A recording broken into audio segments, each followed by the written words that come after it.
up, random rockers? Okay, it was darker than I thought. That help? Okay. Well, apparently daylight savings can go kiss my butt. So I gotta be a lot quicker about stuff before they lose natural lighting. Oh well. Regardless, 2 albums came out this week, and neither of them were stinkers. Just spoiler alert on that. Where they fit, the real question is do they rock? Are they masterclass certification? All this other stuff. I'll let you know, starting with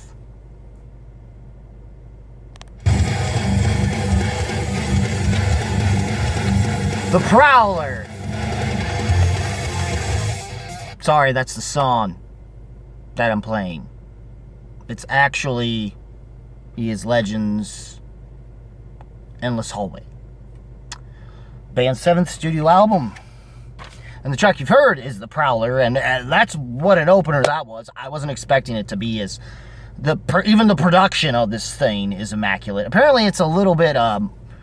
it seems like it's a culmination of everything they've done a lot more of. And initially I wasn't sure if I wanted to like it compared to what I did like of their last record, which was a little sludgier, a little more groove metal centric, with the White Bat.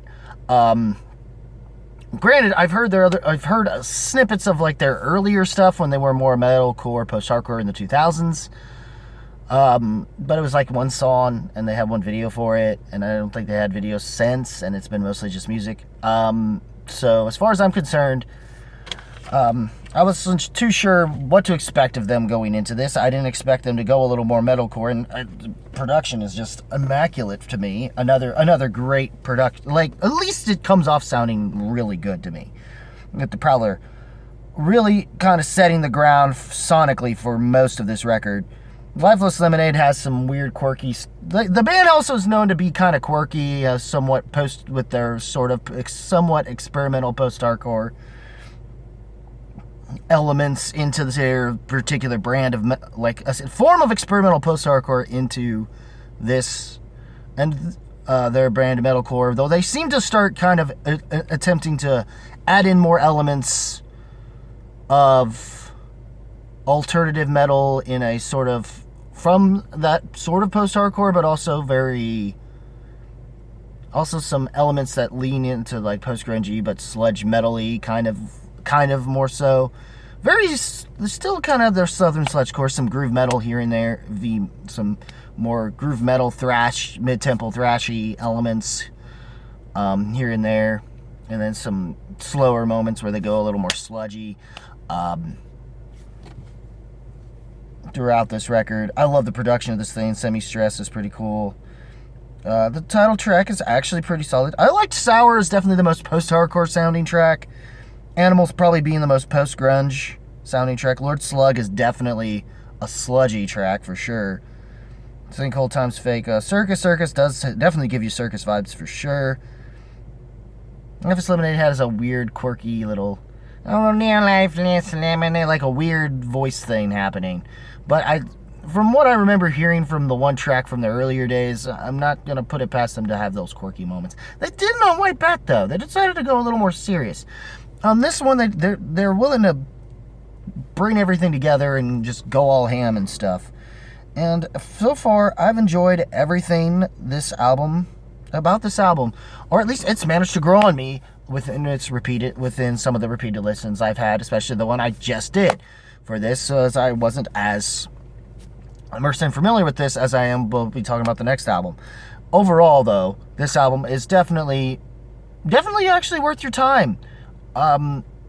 If it can be acquired taste, and I think that's why He Is Legend isn't doing as well, and why I do find them a little underrated amongst the more underrated bands out there in their particular field and genre, especially for just metal in general.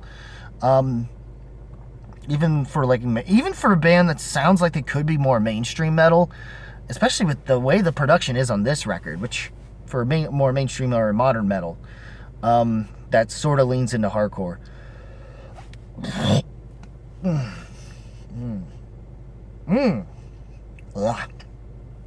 Sorry about that. But anyways, this album, you know what, screw it. I'm going to give it a horns up. Even from a production standpoint, I like the way this sounds. Overall. And it wouldn't, like, even getting Crowbar-ish and Down vibes, for sure. If not Pantera-ish stuff here and there. And possibly a little bit of Lamb of God, especially from what I heard from Omens at points. Especially from the second track and possibly Ditch off of that record. Kind of sonically, the band themselves, you know. Kind of gives me vibes on that, but even better than that, honestly. But yeah, check this bad boy out, and then maybe go to the rest of their discography at your leisure. Moving on to something a bit super, so to speak, and that is Not Afraid to LS Dunes, Past Lives. This is a super group of sorts. Anyone who's wanted, like, basically every possible portion known to man about the 2000s post-hardcore emo scene, rejoice. You have a super group to look forward to, boys and girls. With LS Dunes, with Anthony Green on vocals from Saosin and Circa Survive. Freaking Frank Bello? I'm probably screwing that up. Or is it Cello? Either way, Frankie, whatever, from My Chemical Romance. The drummer and bassist, that's names I can't think of or remember, but I know they're from Thursday. And of course, Travis Saunders of Coheed and Cambria. Now, you'd think somehow, how would this combination sort of work? I mean, it's insane, but insane how this lineup has come together, but how would this work? Well, they all have apparently a theme for At the Drive-In. And if you wanted a good At the Drive-In album to kind of hold you over, but the vocals are done by Anthony Green, here you go. I mean, there's a lot of that, or at least a lot of, like, as if you kind of left off from the previous album, though. But it works here probably even better, possibly, or at least it translates better. And maybe there's some little nuances from their previous projects, maybe, if you probably notice them as much, but I like 2022, which I think I might have been a track the track already dates itself lyrically. Title-wise, because it's about, am I ever going to make it to 2022? I mean, it's the lyrics saying, if I can't make it till 2022, at least we'll see how long I can swim. Or at least we'll see how much I can take. Dealing with all the... most of this basically most of the lyrics towards this kind of is sort of a nod to what has happened from what they were dealing with the pandemic and stuff. And which is very much more obviously noted in later lyrics, like later titles of the album, like Antibodies and Gray Veins, for one thing.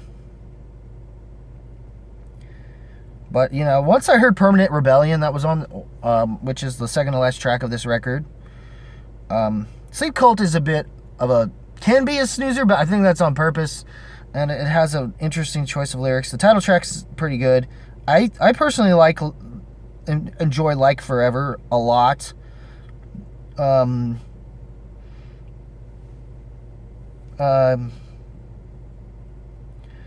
Most of that in Permanent Rebellion, I see why, but all the other tracks are still really good for what they are, and do enough to kind of serve their purpose for this record. And overall, for a solid debut from a solid supergroup, as far as I am concerned, another horns up. What did you guys think of these?